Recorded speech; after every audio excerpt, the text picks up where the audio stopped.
Welcome to lockdown vlog number 61. This is the Audiophile Barista, and in these vlogs I talk about audio, coffee and other things that keep me busy. Now this week what keeps me busy, one is the heat wave that is currently going on. So I'm sure this vlog is not going to be too long because I am already sweating like a pig.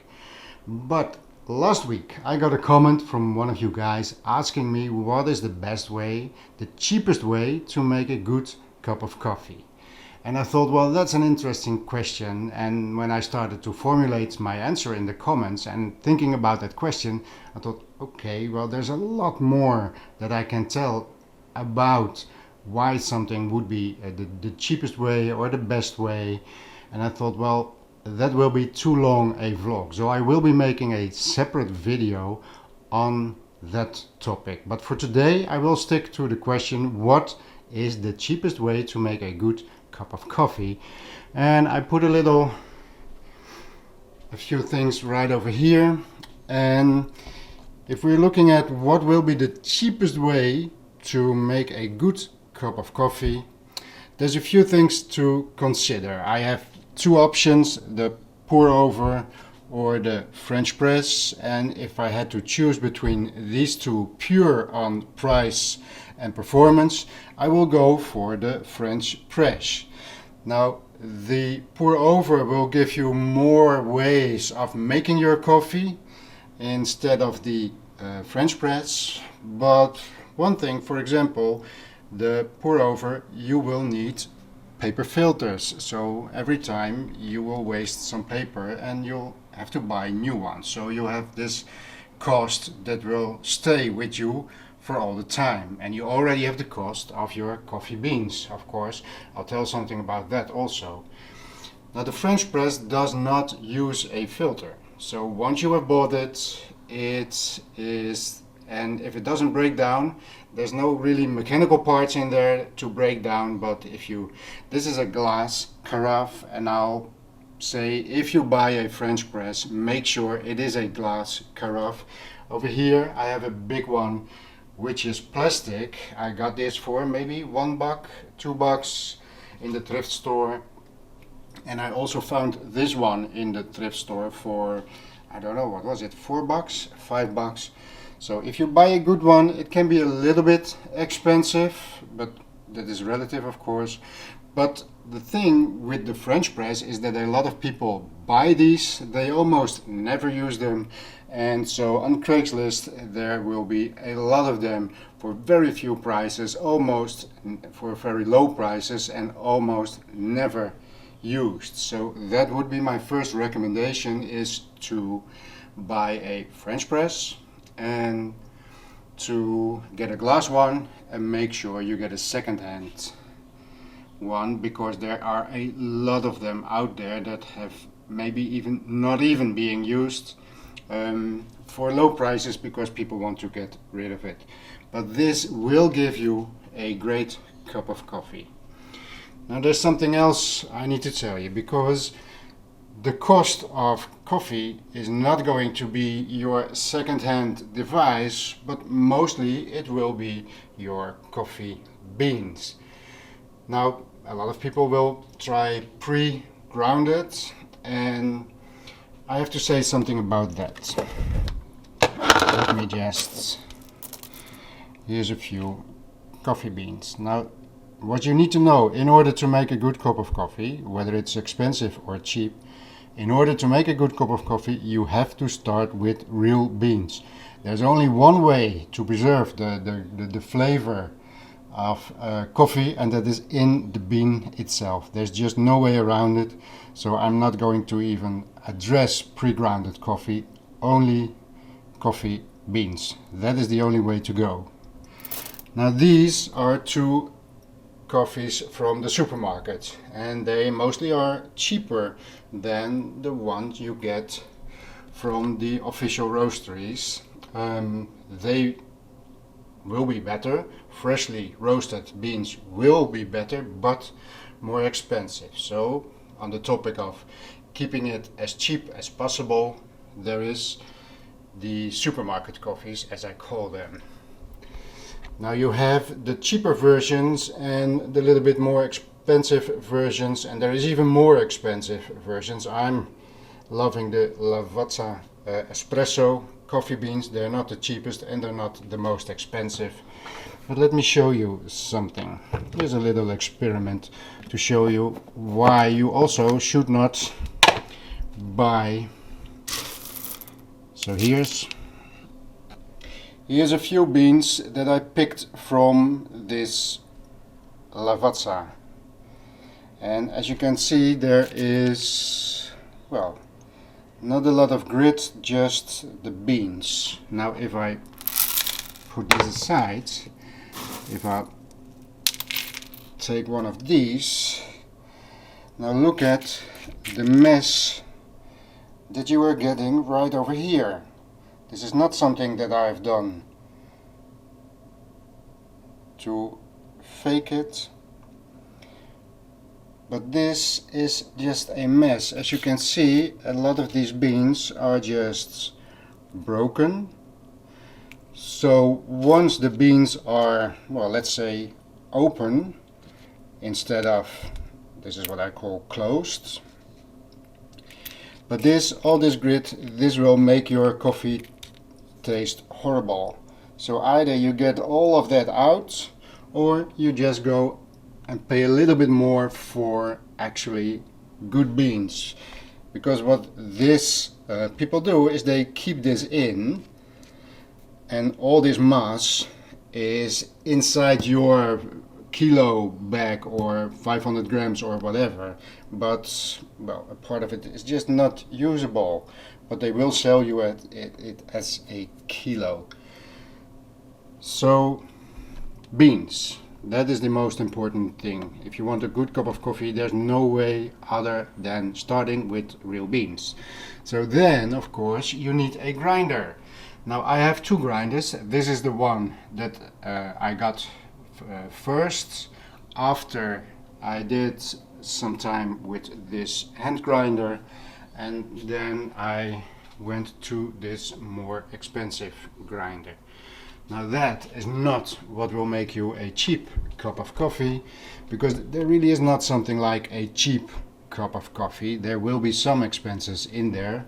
One of the expenses is the coffee beans, and the other one is to get a grinder. But this grinder I also found at the thrift store. It was maybe $5, so that's okay. If you buy this new, it will be a little bit more expensive, but if you're lucky and you find one for cheap, that's the best way to do it, because you need to have a grinder in order to grind the beans. And this is the last thing that I want to say, is that the quality, and the real coffee connoisseurs may not agree with me there, but the grind position for a French press is pretty coarse, and this one does coarse, and it will not be as picky as, for example, the possibility to grind for espresso. The espresso grinder needs to be very good because it needs to grind very fine, and if the quality is off, you will amplify that in your cup of espresso. But the French press is not as demanding, so the quality of the grind is also less demanding, and that's why you can do with a cheaper alternative. Do not, last warning, only warning, do not buy a blade grinder. There's no way to get anything that looks like consistency with a blade grinder.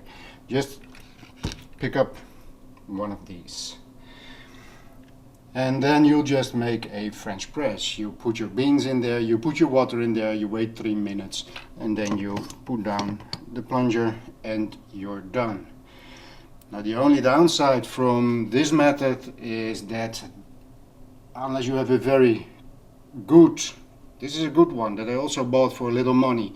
But you need a good French press in order to not have so much grit in the end of your coffee. You know, if you can take the last sip of your coffee, emptying your cup, there might be some grit in there. Something that will not happen with this system.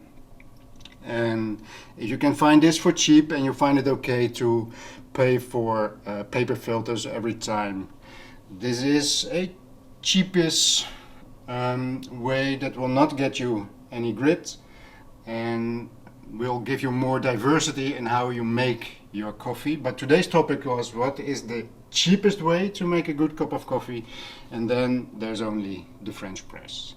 Okay, so that's topic 1 for today. I'm going to keep it short today because it is too hot. But there's something else I would like to show you.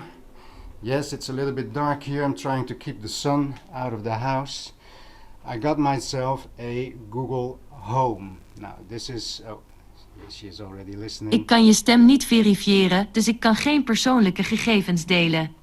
Je kunt het opnieuw proberen Google, of je kunt je voice... Okay, now maybe I have triggered all your Google devices, but I'm sorry about that.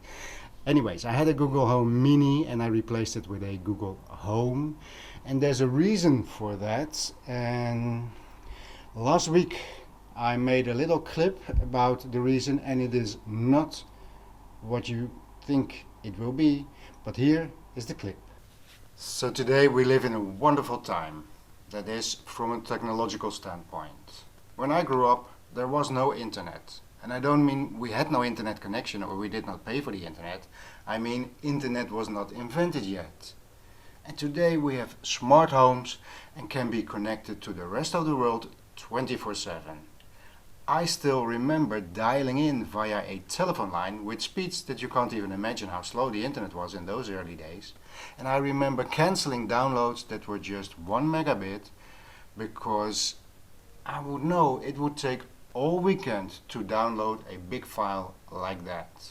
Now soon after that we got more portable with things like the iPad, you all know the iPad, and maybe a mobile phone, and I even still have the original iPod. Well, this was, I believe, the 3rd revision, but those were the things that we could use to stay connected to the rest of the world. Now today, a life without internet or without a mobile phone seems almost impossible. But remember, the first iPad only arrived in 2010, so just 10 years ago. Now why am I talking about this? Well, because there is a downside to all of this. There are a lot of elderly people who missed this boat. Imagine someone who was 60 years old in the year 2000. And a lot of people in that age group never picked up an iPad or a laptop. They had done it the analog way for 60 years, so why change? But this also means that nowadays a lot of people who are 70 years, 80 years or even 90 years old, they live in a world that needs you to have quite some digital skills in order to stay connected to the world. And many of those people just don't know how to use an iPad or a laptop. Now here's my point. I think that a lot of people in that age group could just skip the whole digital learning path and jump straight into using smart gadgets like the Google Home Mini.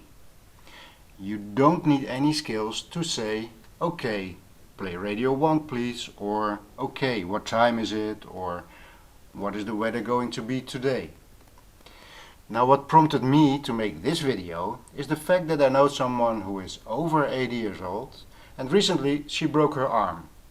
And because of all other kind of medical reasons, she does not have the strength in her hands anymore to handle simple equipment like a radio with heavy switches. Now today I am going to install this Google Home Mini in her house, and I want to see if my idea is correct. So my idea being that I think older people should just skip the iPad and the laptop and go straight for a smart gadget. So keep watching my weekly vlogs, because in a few weeks I will tell you what happened with the elderly lady and the Google Home Mini, and if it worked out the way I hope it will work out. And now back to the vlog. Okay, thank you Audiophile Barista. That was very informative.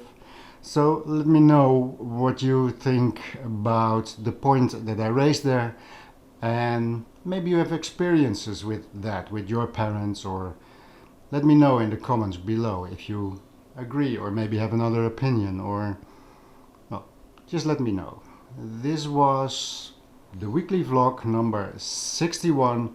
Thank you for watching, and I'll see you next week. There is, however, the fact that I'm on holiday next week, so either I'm going to make another video this week, or I'm going to do a whole vlog from my phone and uploading it from there next week from my holiday destination. I'm not sure about that, but something will come next week. So have a nice day, and I'll see you next week.